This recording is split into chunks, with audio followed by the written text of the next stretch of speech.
Et si ce n'était pas simplement une affaire de soldats arrêtés, mais le laboratoire d'une nouvelle géopolitique où le silence blesse plus que les discours, imaginez un échiquier géant, non pas de bois ou d'ivoire, mais tracé sur les terres rouges d'Afrique de l'Ouest.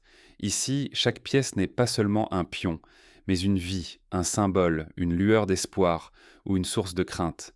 Ce n'est pas un conte abstrait, c'est la réalité vécue aujourd'hui, où 11 soldats nigérians, capturés lors d'une opération pourtant banale, deviennent le centre d'un affrontement silencieux aux conséquences régionales. Au cœur de l'Afrique de l'Ouest, un incident discret fissure l'équilibre fragile. 11 soldats nigérians sont retenus au Burkina Faso. Sur le papier, rien de spectaculaire, juste un incident à régler entre voisins. Mais derrière ces uniformes, d'autres forces s'activent dans l'ombre, brouillant les lignes du visible et de l'inavouable. Leur sort, ils s'entrelacent à un nom qui divise, qui irrite et qui obsède sans jamais être prononcé à voix haute. Nnamdi Kanu, figure de discorde, silhouette omniprésente sur l'échiquier, mais toujours absente des communiqués. Son ombre pèse sur chaque tractation, même si rien n'est reconnu publiquement. Pour comprendre l'ampleur de cette crise, il faut se rappeler que la détention de soldats étrangers n'est jamais anodine. Prenons l'exemple de l'incident en 2016, lorsque des soldats turcs avaient été détenus en Grèce après une tentative de coup d'État. Leurs vies, soudainement, sont devenues non seulement des enjeux judiciaires, mais aussi diplomatiques, chaque décision pesée à l'aune des relations bilatérales et des calculs régionaux. De même, au Burkina Faso, la situation des soldats nigérians bascule du factuel au symbolique. Officiellement, il n'y a rien à négocier. Pourtant, chaque silence, chaque report, chaque mot pesé en conférence de presse trahit le contraire. Les discussions officieuses circulent à huis clos, jamais sur la place publique. Le déni devient tactique, l'ambiguïté une arme redoutable. Pourquoi tant de non-dits ? Parce que dans ce duel, le silence et l'ambiguïté sont devenus des leviers de pression. Plus question de s'exposer, on attend, on observe, on mesure les vies humaines comme des pions sur un échiquier de pouvoir. Ibrahim Traoré, chef d'un gouvernement militaire, expérimente la limite du rapport de force dès que la diplomatie s'essouffle et que les institutions vacillent. Ce silence n'est pas nouveau. Déjà, lors de la guerre froide, le monde avait vu des puissances échanger des espions ou des prisonniers dans le plus grand secret, chaque camp tentant de maintenir la façade d'un contrôle total alors que la réalité était bien plus nuancée. Ici, la logique s'inverse. Ce ne sont plus des superpuissances qui s'affrontent, mais des États fragilisés, où chaque soldat capturé devient une carte à jouer dans un jeu à somme négative. Ignorer ces dynamiques, c'est se priver de la clé du pouvoir en Afrique de l'Ouest aujourd'hui. Car derrière chaque décision, ce sont la réputation des États, la sécurité des citoyens, la crédibilité du système et surtout la vie de ces soldats qui basculent, manipulés, sans jamais être avoués. Mais comment a-t-on atteint une telle tension ? Pour le comprendre, il faut dérouler le fil des événements et sonder le contexte régional qui transforme le silence en arme. Le silence n'a pas toujours été la règle, ni l'ambiguïté l'arme principale. Pour saisir ce basculement, il faut revenir sur les jours qui ont précédé la détention des soldats et ce qu'ils ont bouleversé. Un atterrissage militaire prévu comme une simple formalité, une attente qui s'éternise dans le silence, puis l'inattendu surgit, bouleversant l'équilibre fragile entre voisins. Tout débute lorsqu'un avion de l'armée nigériane doit se poser d'urgence sur le territoire burkinabé, officiellement pour des raisons techniques. Les procédures sont connues, contrôle, vérification, puis retour à la normale. Pourtant, cette fois, la normalité s'efface. Les soldats nigérians sont retenus, d'abord pour quelques heures, puis pour plusieurs jours, sans communiqué clair ni justification officielle. Chaque heure qui passe ajoute à l'incertitude. Pour illustrer la gravité de ce type d'incident, rappelons-nous des tensions entre l'Inde et le Pakistan dans les années 2018, lorsqu'un pilote indien, Abhinandan Varthaman, fut capturé après un affrontement aérien. Sa détention a provoqué une onde de choc, chaque heure de captivité devenant une occasion de pression politique. Loin de l'Asie du Sud, le Burkina Faso et le Nigeria rejouent aujourd'hui cette scène sur leur propre théâtre régional. Ce qui aurait dû rester un simple épisode technique glisse insidieusement vers une crise politique. Les gestes deviennent lourds de sens, les silences sont interprétés. La détention prolongée se transforme en message tacite. Ici, la souveraineté n'est pas négociable, et chaque décision est pesée à l'aune de rapports de force régionaux. En Afrique de l'Ouest, la frontière entre incidents techniques et affronts politiques est ténue. La région est secouée par des transitions militaires, la défiance envers les institutions et une méfiance grandissante entre États. Dans ce climat tendu, le moindre incident se mue en pièces sur un échiquier stratégique où le moindre retard est source de suspicion. On peut comparer cette situation à celle de la crise du Mali en 2012, où la prise d'otages par des groupes armés avait révélé la fragilité des liens entre États et les limites de la solidarité régionale. Chaque événement, aussi mineur soit-il, peut déclencher une réaction en chaîne incontrôlable. Derrière cette crise feutrée, l'enjeu dépasse le sort de 11 soldats. C'est la stabilité même des relations bilatérales qui vacille, la confiance déjà fragile qui s'effrite et la crédibilité des États qui se trouvent publiquement testés. L'opacité devient une arme, la patience une stratégie et le flou un levier de pouvoir. Ignorer ce basculement du technique au politique, c'est minimiser l'effet domino qu'un tel incident peut avoir sur l'ensemble de la région. Car désormais, chaque choix, chaque minute d'ambiguïté façonne la perception du respect de mutuel et la capacité de chaque État à défendre ses frontières. Au cœur de cette crise, une réalité dérangeante s'impose. Le pouvoir s'exerce souvent sans bruit et la vie de quelques individus devient la monnaie d'échange dans des négociations opaques où la visibilité n'est jamais garantie. Mais comment en est-on arrivé là ? Derrière les apparences, une mécanique complexe s'est enclenchée, révélant les failles et les réflexes d'une région sous tension.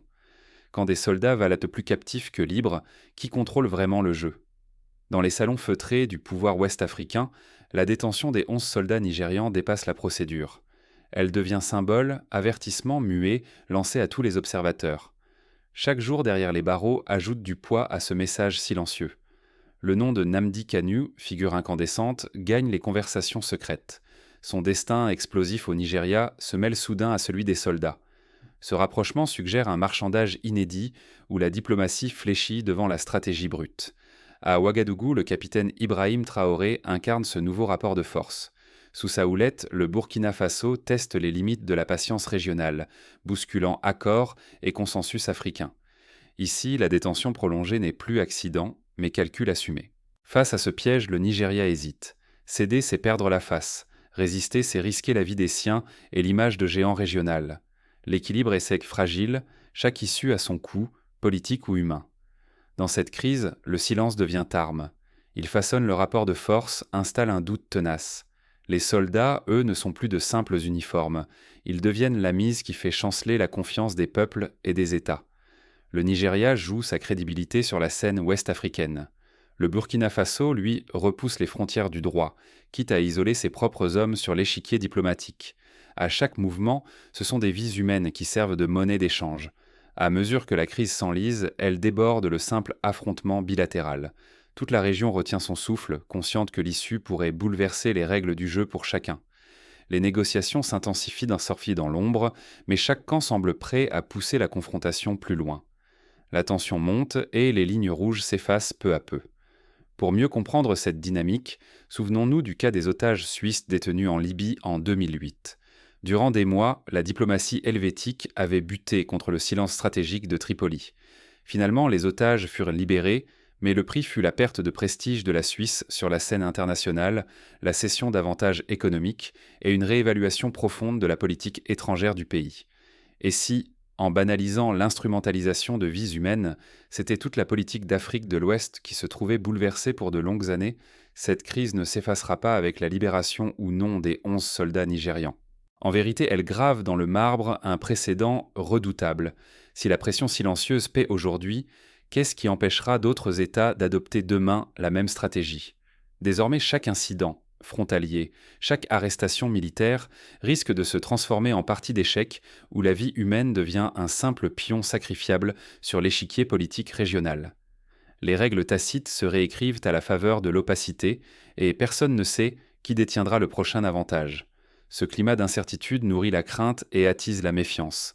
L'ambiguïté qui entoure la détention des soldats fait proliférer rumeurs, soupçons et anxiété.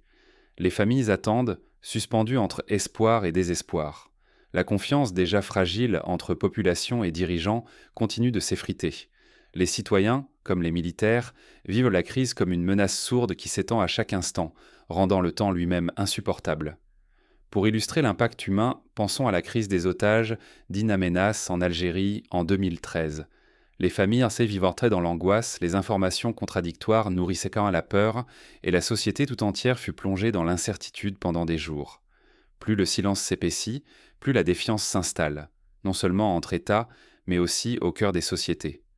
Les promesses de solidarité s'effacent derrière l'égoïsme, et la peur remplace la coopération. Les nerfs collectifs sont mis à rude épreuve, chaque jour d'attente érodant un peu plus la cohésion sociale.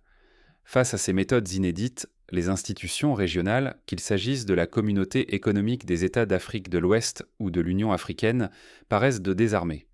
Leur incapacité à réagir ou même à définir une ligne claire révèle une crise profonde de légitimité. Chaque hésitation affaiblit la promesse d'un avenir commun et creuse le fossé entre la rhétorique des traités et la réalité brutale du terrain.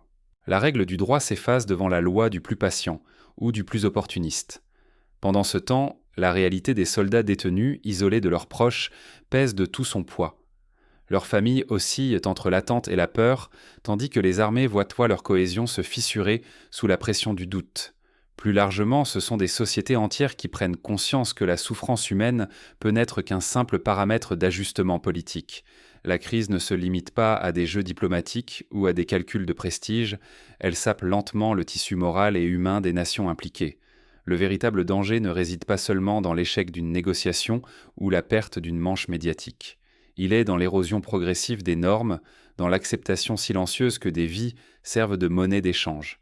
Lorsqu'un État choisit ce chemin, c'est la stabilité régionale qui vacille et, plus grave encore, la possibilité d'un futur commun basé sur la confiance et le respect. Prenons un parallèle historique.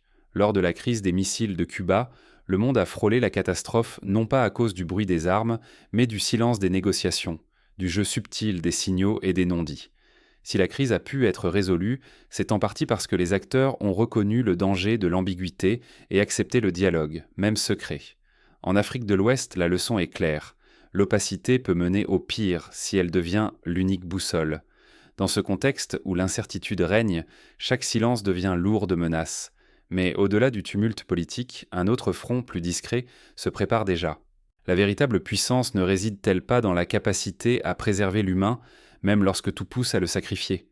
Entre le Burkina Faso et le Nigeria, au cœur d'une crise discrète mais corrosive, une question obsède. Jusqu'où aller sans perdre ce qui fait notre dignité collective ? Quand la logique froide des intérêts diplomatiques prend le dessus, il devient crucial de redessiner les limites morales, là où céder à la pression du court terme semble tentant. Le sort de simples soldats ou d'un opposant comme Nnamdi Kanu devient parfois une monnaie d'échange. Le coût humain s'efface alors derrière l'avantage stratégique immédiat. Mais chaque décision qui banalise l'instrumentalisation de vie concrète laisse une trace indélébile dans l'histoire de la région. Oublier l'humain, c'est risquer de transformer la vulnérabilité en une devise politique. La mémoire collective ne doit pas s'émousser. Chaque silence, chaque compromis façonnera les attitudes futures des États ou des citoyens. Les précédents posés aujourd'hui deviendront les règles implicites de demain. Si nous admettons que l'ambiguïté ou la patience justifient tous les excès, nous ouvrons la voie à une normalisation de la coercition. Laisser la faiblesse des uns nourrir la domination des autres, c'est fragiliser les fondations mêmes de la coexistence régionale. La responsabilité ne pèse pas uniquement sur les gouvernements. Citoyens, institutions, voix publique, chacun doit résister à la banalisation de ces méthodes. Fermer les yeux, c'est tolérer que la détention arbitraire s'installe dans le paysage. Se taire, c'est perdre la capacité de s'indigner lorsque des vies deviennent de simples pions dans une partie opaque. Le vrai danger, si nous n'apprenons pas de ce moment, est de voir s'installer un modèle où chaque vulnérable devient une carte à jouer, où la peur et la résignation dictent la loi. La stabilité régionale, la confiance entre peuples et la légitimité des institutions sont en jeu. Sauvegarder l'humain n'est pas une faiblesse, c'est la seule force qui peut encore empêcher la spirale silencieuse de la coercition de devenir la norme. Pour éviter de tomber dans ce piège, il existe plusieurs étapes concrètes à mettre en œuvre. D'abord, renforcer la transparence des processus diplomatiques. Chaque incident doit être documenté, chaque négociation encadrée par des observateurs régionaux ou internationaux. Ensuite, développer des mécanismes de médiation rapide, à l'image des hotlines utilisées entre pays ennemis pour éviter l'escalade.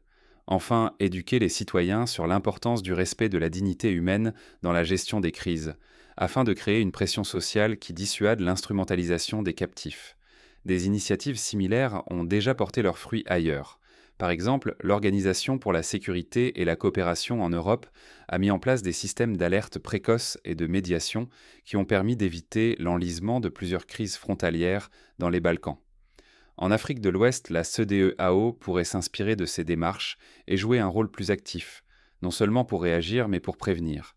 Il reste à se demander ensemble quelle voie la région choisira demain. Mais toute crise, aussi invisible qu'elle soit, finit par imposer un choix. Les prochains gestes, les prochains mots, peuvent encore inverser le cours de l'histoire. Ce qui vient de se jouer dépasse de loin un simple incident diplomatique. Cette crise silencieuse devient un cap, un avertissement pour l'avenir de toute l'Afrique de l'Ouest.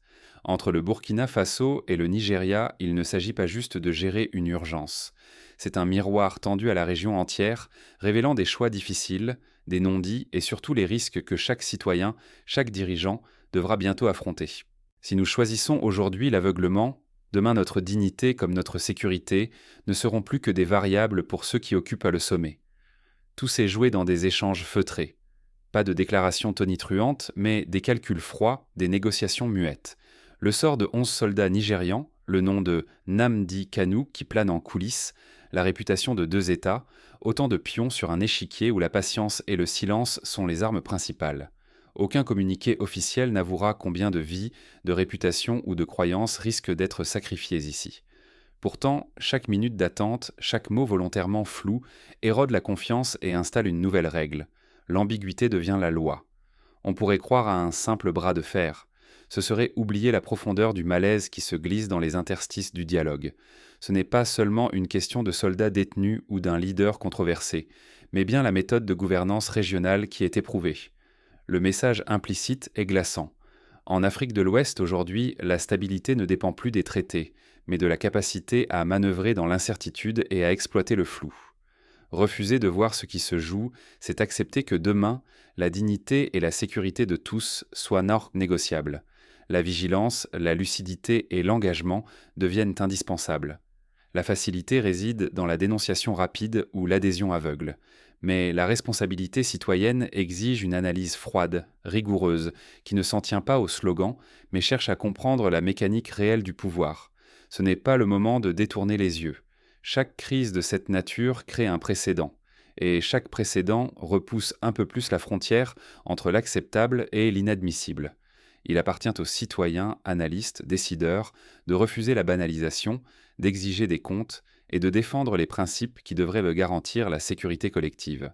Voilà pourquoi cette crise si discrète ne doit ni être minimisée ni oubliée. Elle doit servir de signal d'alarme.